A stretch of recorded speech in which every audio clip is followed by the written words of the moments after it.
Hello friends, welcome to study group Pathshala. मैं उल्लास और आज की क्लास काफ़ी ज़्यादा इंपॉर्टेंट होने वाली है। इसमें हम लोग डिस्कस करने वाले हैं एक इंपॉर्टेंट ऐसे को, और ये ऐसे होगा भारत में धार्मिक सद्भाव का महत्व।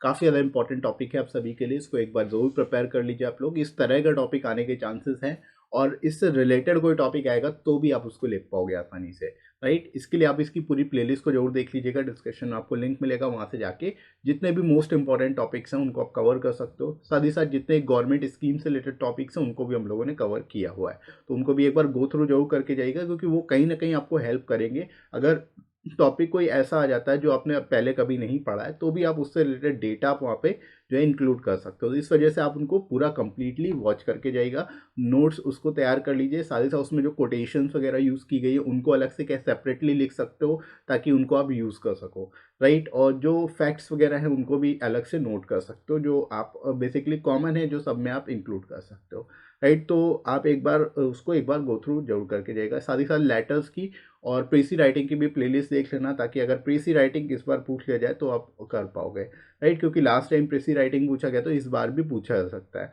बाकी लेटर्स तो आएगा ही आएगा अगर प्रीसी राइटिंग नहीं आता है तो, राइट। तो इस वजह से प्रिपेयर आपको सब कुछ करके जाना है कि कुछ भी आता है आप उसको आसानी से लिख पाओगे, राइट दोस्तों। इसके साथ ही साथ फ्रेंड्स आप इन बुक्स को ले सकते हो, जो आपको हिंदी और इंग्लिश आप अपने मीडियम के हिसाब से ले सकते हो। इसमें आपको ऐसे लेटर दोनों प्रोवाइड कर दिए जाएंगे, इस बुक में इंक्लूडेड है। साथ ही साथ आप प्रीसी राइटिंग के लिए इस बुक को सेपरेटली ले सकते हो, जिसमें आपको 60+ प्रैक्टिस सेट्स मिल जाएंगे जिनको आप प्रिपेयर कर सकते हो, राइट। ये भी आपको हिंदी और इंग्लिश आप अपने मीडियम के हिसाब से ले सकते हैं, राइट। और यहाँ पर आपको सारे के सारे टॉपिक्स लेटेस्ट पैटर्न पे मिलेंगे। जो बुक है फुली अपडेटेड है, और जो रीसेंट टॉपिक्स है वो भी इसमें इंक्लूडेड है, तो रीसेंट टॉपिक भी आपको मिल जाएंगे, तो आप इस वजह से इन बुक्स को ले सकते हो। साथ ही साथ विद इन वर्ल्ड लिमिट आपको सारे टॉपिक्स मिलेंगे, और लोएस्ट कॉस्ट में बुक्स आपको मिल जाएंगी। एडिशनल 30% डिस्काउंट भी मिल जाएगा, तो डिस्क्रिप्शन में दोस्तों लिंक दिया गया है, वहाँ से जाके डिस्काउंटेड रेट्स पे इन बुक्स को आप ले सकते हो, राइट फ्रेंड्स। तो चलिए शुरुआत करते हैं आज की क्लास की। स्टार्टिंग यहाँ पे करेंगे हम लोग इंट्रोडक्शन से। लिखना कैसे इस टॉपिक को, कैसे एलैबोरेट करोगे आप, ये देखते हैं। तो यहाँ पे स्टार्टिंग आप कर सकते हो कि सभी धर्मों को हमें यह सिखाने के लिए बनाया गया है कि दुख के बीच में सुख सुख खुशी से, शांति और दया से कैसे जीना है, ठीक है। मतलब यहाँ पे आप स्टार्टिंग इस तरह से कर सकते हो। ये कोटेशन है, इस कोटेशन को यहाँ पे इन्वर्टेड कॉमा में आप इंक्लूड कर लेना, ठीक है। तो ये जो कोटेशन है उसको आप इस तरह से यूज़ कर सकते हो कि सभी धर्मों को हमें यह सिखाने के लिए बनाया गया है कि दुख के बीच में खुशी से, शांति से और दया से कैसे जीना है, ठीक है। ये एक तरह से इससे संबंधित एक कोटेशन है, तो इसको आप इसमें इंक्लूड कर सकते हो, इसको आप इलाबरेट कर सकते हो इससे रिलेटेड, राइट। अब देखो, यह कथन धार्मिक सद्भाव का सही अर्थ इंगित करता है या दर्शाता है, ठीक है।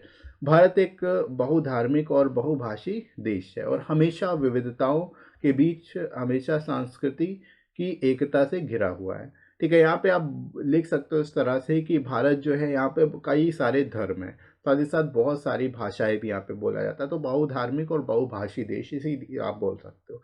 और यहाँ पर भी विविधताएं पाई जाती है, फिर भी विविधताओं के बावजूद भी यहाँ पर सांस्कृतिक एकता को देखा गया है। यहाँ चारों ओर से कह सकते हो कि सांस्कृतिक एकता से हमारा जो देश है वो घिरा हुआ है, राइट। यहाँ विभिन्न धर्मों एवं समुदाय के लोग साथ साथ रहते हैं, ठीक है। मतलब अलग अलग धर्मों समुदाय के लोग एक साथ रहते हैं, मिलजुल के रहते हैं। भारत किसी धर्म विशेष का समर्थन नहीं करता, और ना ही यहाँ का कोई राष्ट्रीय धर्म है, ठीक है। यहाँ पे आप बता सकते हो कि भारत में किसी विशेष धर्म का समर्थन नहीं होता है। भारत किसी भी विशेष धर्म को समर्थित नहीं करता है, समर्थन नहीं करता है, ना ही यहाँ का राष्ट्रीय धर्म है, क्योंकि भारत जो है धर्मनिरपेक्ष कंट्री है, राइट। धर्मनिरपेक्षता का सिद्धांत लोगों को बिना किसी प्रतिबंध के अपने धर्म का पालन करने की अनुमति देता है। मतलब यहाँ पर लोग अपने अपने मन से, अपने मुताबिक जो है किसी भी धर्म को फॉलो कर सकते हैं, उसका पालन कर सकते हैं। तो यहाँ पर किसी भी तरह का कोई भी प्रतिबंध नहीं है, राइट। तो इस तरह से यहाँ पे आप स्टार्टिंग कर सकते हो, इलैबोरेट कर सकते हो इस टॉपिक के बारे में। स्टार्टिंग जो है इस तरह से आप लोग कर लोगे, राइट। तो यहाँ तक इंट्रोडक्शन आई होप आप लोग को समझ आ गया होगा कैसे लिखना है। इसके बाद हम लोग मूव करते हैं बॉडी सेक्शन में। अब इसमें कैसे लिखेंगे देखते हैं कि भारत 1.3 अरब से अधिक लोगों का देश है। मतलब 1.3 अरब से भी ज़्यादा लोग जो हैं भारत में रहते हैं, जिनमें से अधिकांश हिंदू हैं, ठीक है। ज़्यादातर लोग यहाँ पे मेजोरिटी जो है हिंदुओं की है, लेकिन यहाँ पर अल्पसंख्यक भी कम नहीं है। इनमें लगभग 15 करोड़ मुसलमान हैं, जो इसे इंडोनेशिया के बाद दूसरा दुनिया दूसरी सबसे बड़ी मुस्लिम आबादी वाला देश बनाता है। ठीक है, यहाँ पे आप बता सकते हो कि इंडोनेशिया के बाद इंडिया जो है सेकेंड नंबर पे मुस्लिम लार्जेस्ट कंट्री, मतलब वो कंट्री जिसमें मुस्लिम सबसे ज़्यादा है। राइट, तो इस तरह से यहाँ पे जो है इस आप बता सकते हो कि यहाँ पे हिंदुओं के साथ साथ मुसलमान भी हैं। राइट, लाखों ईसाई, सिख, जैन और बौद्ध धर्म के लोग भी भारत में निवास करते हैं। ठीक है, यहाँ पे आप बता सकते हो कि हिंदू और मुस्लिम के अलावा ईसाई धर्म के लोग भी हैं, सिख, जैन, बौद्ध धर्म के लोग भी हैं। तो अलग अलग धर्म जाति के लोग जो हैं यहाँ पर मिलजुल के रहते हैं। राइट, तो इस चीज़ को आप यहाँ पे इलाबरेट कर सकते हो, बता सकते हो इस तरह से। इसके बाद देखो, हाल ही के दिनों में धार्मिक समुदायों के बीच संघर्ष काफ़ी हद तक सिर्फ असहिष्णुता और कट्टरता के कारण बढ़ा है।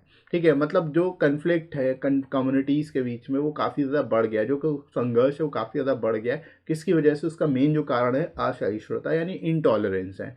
साथ ही साथ कट्टरपंथी भी एक तरह से इसका जो है ना कहीं इसके प्रति रिस्पॉन्सिबल है, इसका एक कारण है। तो ये भी आप बता सकते हो, जिससे सांप्रदायिक दंगे होते हैं और इन धार्मिक संघर्षों में हज़ारों लोग मारे जाते हैं। ठीक है, अब इसकी वजह से क्या होता है? असहिष्णुता और कट्टरपंथी के कारण क्या है? सांप्रदायिक दंगे हो जाते हैं और इन्हीं में काफ़ी सारे लोग जो हैं मारे भी जाते हैं। तो ये भी आप यहाँ पे इस तरह से बता सकते हो कि इसका कॉन्सिक्वेंस क्या होता है, इसका परिणाम क्या निकल के आता है।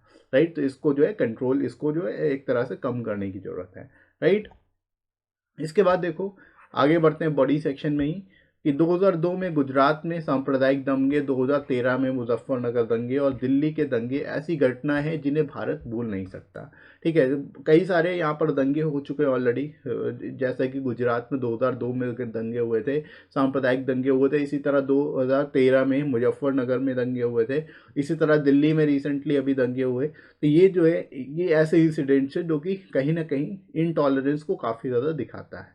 राइट, सांप्रदायिक शांति भंग करने के पीछे कट्टरता और अन्य धर्मों का अनादर मुख्य कारण है। मतलब जो दूसरे धर्म हैं उनका अनादर करना, कट्टरपंथी की सोच रखना, इस तरह की चीज़ें जो है काफ़ी ज़्यादा इन सभी कारणों को बढ़ा देती है। एक तरह से यही एक तरह से रिस्पॉन्सिबल होते हैं इनके इस तरह के कारण को प्रति। ठीक है, तो यहाँ पे आप बता सकते हो कि दूसरों धर्मों का अनादर करना भी एक मुख्य कारण है जिसकी वजह से सांप्रदायिक शांति जो है वो भंग होती है। राइट, विभिन्न धार्मिक समुदायों के बीच प्रभावी संचार चैनलों के माध्यम से संघर्ष का समाधान किया जा सकता है। अब इसको मतलब इसको रिजॉल्व कैसे किया जाए? ये जो प्रॉब्लम है इतनी ज़्यादा बढ़ जाती है तो इसको शुरुआत में ही कैसे दबाया जाए? तो उसके लिए क्या किया जाना चाहिए कि जो विभिन्न समुदाय हैं, अलग अलग धार्मिक समुदाय हैं, उनके बीच एक संचार चैनल होना चाहिए, कम्युनिकेशन चैनल होना चाहिए। मतलब उनसे बात करने का एक कम्युनिकेशन चैनल बना दिया जाना चाहिए। एक प्रॉपर एक स्टेप ले लिया जाना चाहिए कि अगर किसी भी तरह की कोई भी कन्फ्लिक्ट से रिलेटेड प्रॉब्लम होती है तो आप डायरेक्टली हमारे पास आ जाओ, ताकि उस संघर्ष को, उस प्रॉब्लम को ख़त्म किया जा सके। ठीक है, तो समाधान के लिए एक तरह से एक प्रॉपर संचार चैनलों की आवश्यकता है, जिसको जो है जितने भी धार्मिक समुदाय के लोग हैं उनको अलग अलग प्रोवाइड किया जाना चाहिए। अपनी प्रॉब्लम्स को अपनी लेके आ सकते हैं वहाँ पे, ताकि इस तरह के कन्फ्लिक्ट अब बहुत ज़्यादा बड़े स्तर पर ना बढ़ पाए। राइट, इसके अलावा पुलिस, मीडिया, धार्मिक और सांप्रदायिक नेताओं के साथ संचार बनाना भी बहुत महत्वपूर्ण है।